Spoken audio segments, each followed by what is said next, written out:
Ahoy Ye Swabs, Captain Jeff the Pirate here, at your service. And welcome to Captain Jeff Reviews and Questions Adventure Time. Now, this past week, we had the special Cartoon Network be doing the summer events, where for 1 week it's all this show is new, and then for another week, another show is new. So this past week, it was the Adventure Time series. Now, normally I see their show the one day, and then I do the notes and I put the review together and post it on the YouTube. But since there be so many new episodes, I wanted to make sure I looked over all these carefully and took the right notes. So I actually have paperwork for these episodes. So for all these episodes, I'll be doing them individually and posting them. But I just wanted to let you know, sorry for the wait since Monday. I wanted to make sure I got my reviews right. So, with that in mind, let's get started with the reviews. Arr. Alright, for this episode, now, Monday through Thursday, each episode of Adventure Time is a half hour, but it's divided into two segments. So for Monday through Thursday, each one only showed one segment being new, and then for the top of the hour. And then for the second one, that showed the one from last week, for Monday, it showed the one from last week. And then on Tuesday, it showed the one from Monday. So you kind of get how it's stacking them in order. So, my previous review, it was Hot Diggity Doom. So, this will be the second half of the two-part half-hour special. This one is The Comet. The episode begins right off the bat, right at the end of Hot Diggity Doom, where Princess Bubblegum be like, why is everything so purple out here? Suddenly there'd be a huge smoky explosion, and she likes, what's going on? And Peppermint Butler, he'd be using a spyglass trying to figure out what's going on, but can't see through all the smoke. And then he's like, wait a minute, that be your rocket ship, Princess?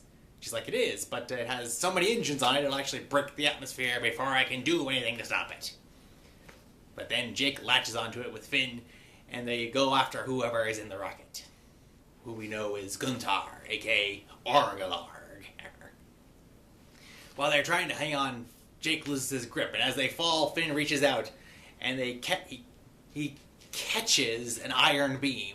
He doesn't, but the thorn in his hand, in the palm of his hand, catches it. So they manage to get inside the shuttle, and there'll be some suits. So they put the suits on and begin. So they climb up into the control room, and they confront Guntar, and they be like, "Why you be doing this, Guntar?" And in a voice he responds, I do not know why. I just am compelled to do it. And then they break free of the atmosphere, and the voice be like, now I know why. For I be like a beautiful butterfly escaping a dead chrysalis. I be Argalarg! And thus he expands into his true form and breaks apart the spaceship. Good thing Finn and Jake had the suits on, because now they be out in the dark, gaping void of space. Arr. So Finn and Jake, they'd be like, are ye still Guntar? Why are you doing this? And he explains, no, I'm Orgalarg. And I'm doing this because it was the right time for me to open this door. The knocking out of Glob, the fall of the King of Mars, the comet arriving, and me getting this rocket. Life is many doors, and I chose to open this one because it was perfect. And Jake is somehow familiar with this door opening philosophy. And he says it's a good one, and he knows about it. And then Argalar says, yes, and if anyone gets in your way, you shove them out of your way, and you hurt them so you can get what you want. And Finn is like, huh? And Jake's like, no, it was good, but now he made it sound bad. So Finn and Jake say, we're going to fight you, Argalar. To which he just swats them away and proceeds to fly towards the comet. In his true form, he looks like some kind of giant evil umbrella without the stem hook thing. So then Finn and Jake are trying to grab each other, and Jake is like, I know, maybe I'll use jet propulsion to get over to you. Huh? No, I can't breathe. Jake is trying to fart himself over to Finn, which doesn't work in a vacuumed enclosed space. And because of the suit, he can't utilize his whole stretchy properties. So Finn is floating through the void and decides he has to call upon the power of the universe to help him stop Orgalarg. So using his auto-tone abilities, he does this weird song.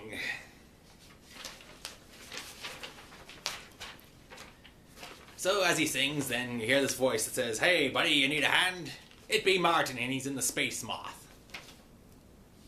So he's like, "Yeah, help me aboard." He's like, "Hang on a second." No, he's like, "Help me, I can't control the moth." He's like, "Hey, moth, come on, save this guy." See, the moth just does whatever it wants. It's like, hang on. So he pulls out a jock strap. It's like, here, grab onto this, it'll pull you aboard.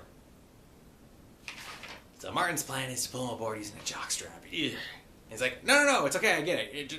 You have gloves on, grab it. So he does and pulls him aboard. Oy, thank you, Martin. So then again, Finn asks, we have to go over there. And he's like, I can't. We're on, let's see. We're on a mysterious journey with no reason, no purpose, and no cosmic universal intentions. So he's like, we gotta try to find a way to steer this thing, and then, let's see. Then suddenly the bug changes direction. Let's see. Before he entered the mouth of the moth, Finn's noted that we'd be in space. And if I don't do something, Jake will live his croak dream. Now remember, we experienced that many episodes ago. So then, now with the moth changing directions, Martin says how this thing is bananas, man. Anyway, they be flying towards the Comet and Orgalorg, whose plan is, if he devours the Comet, he will become even more powerful. And then Finn asks, who would raise someone to be so bad like that? So he says to Martin, do you think he was neglected by his parents like you did? Or has he just always been a nasty Orgalorg? Now, the bad parenting comment goes completely over Martin's head. Surprise, surprise. But he's like, wait a minute, that be Orgalorg? Wait, you know him? I am not a dumb brick. I know of Orgalorg. To which, then Orgalorg swallows the comet and he begins to process it.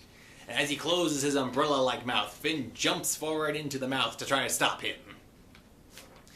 Inside of Orgalorg, these root tendrils are sucking the comet, trying to cool it off and absorb its power. And then two of them go after Finn's arm. So they start to suck the power from him. But then suddenly the thorn bursts from his palm, and his whole hand becomes like this razor grass whip. So apparently, Finn, still being human, has now absorbed some form of power from the grass blade. It whips off and destroys the tendrils and destroys the rest, attacking the comet. And then it slices open the back of Orgalorg, and he'd be like, no, I didn't open this door.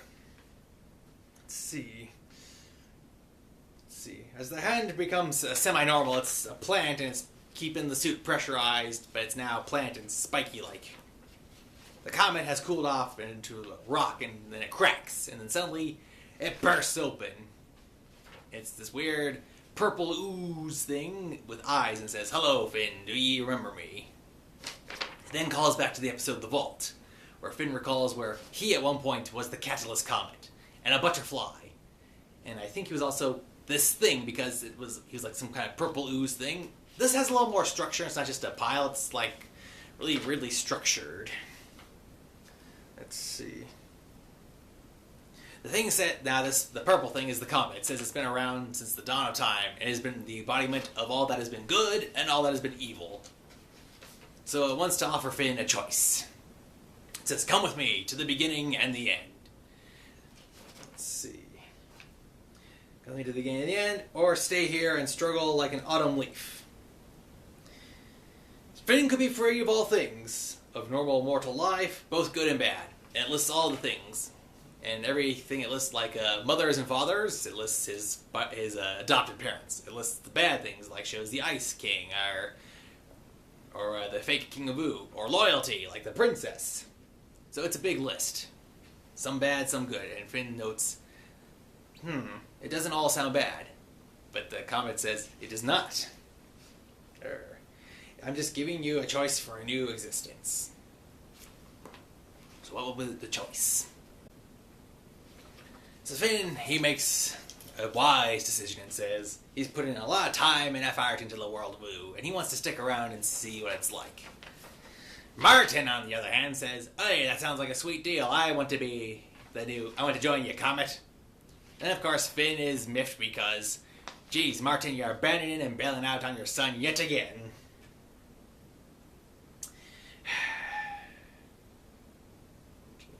So then, Martin, he says, look, Finn, I understand it, but you're bailing on me. Look, I know, but any answer I give you won't be satisfactory. Besides, that was like 40 years ago. I'm 16! I don't have a star that I can orbit around and keep time track of. So Martin makes the point how, no matter what answer he gives, Finn won't accept it. And then he goes on to say, you burn enough bridges, the only way you can move is forward. This is supposed to, like, clarify or give reasoning to why he's always bailing out. So Finn has come to the conclusion that he has to accept his father for all his faults, for who he is and what he does. It's an interesting philosophy, but it doesn't justify most, if not all, of his actions. So then he and the Comet, they just pop out of this existence, out of reality, time, space, dimension. So now, Finn be floating alone in space, thinking, maybe I should have asked for a ride back. When suddenly, Jake's suit hits him, and he's like, oh, don't worry, Jake, I'll save you, and ah! The suit be empty! Where be Jake? Hey, Finn. Huh? Jake is alive, and he be inside a spaceship being piloted by Banana Man, of course. Who else? He says it was just lucky that he was flying along Banana Man's path. Yeah, so weird kind of plot holes, plot development thing right there. I mean, maybe, I don't know if Banana Man saw the rocket go off. Now, I can't recall, honestly, I can't recall if the owl was in Jake's croak dream. Now, he didn't die, but if you recall from that episode, the events did transpire in some way, and now it appears it happens again. Anyway, they all board the ship and it takes off, heading for Earth. Or ooh. But Argalar latches onto it because he's like, ugh. As the ship approaches, Peppermint Butler and Bubblegum, they've been wondering how everything worked out. Or if it did or not. Butler says 50-50 shot, as always with life. But then suddenly, the rocket ship comes crashing down into the Earth, and it lands nearby to the cottage. And nearby the cottage is like this yellowy lake thing, which hits and it splashes, and some of it lands on Bubblegum, so I think that's more part of the her dream in some sense. Everyone emerges, and Gunter once again appears to be back to normal, as in doesn't remember who he is, what he does. So, and that is how the mid-season or the season finale ends for this episode of Adventure Time. The end. Now, I thought this was a good episode. I thought it was interesting because it was a whole half-hour special that needed to be told for this. Now, it got a little weird at the end with the whole purple thing. It's trying to once again explain everything, and of course the Comet. Let's see.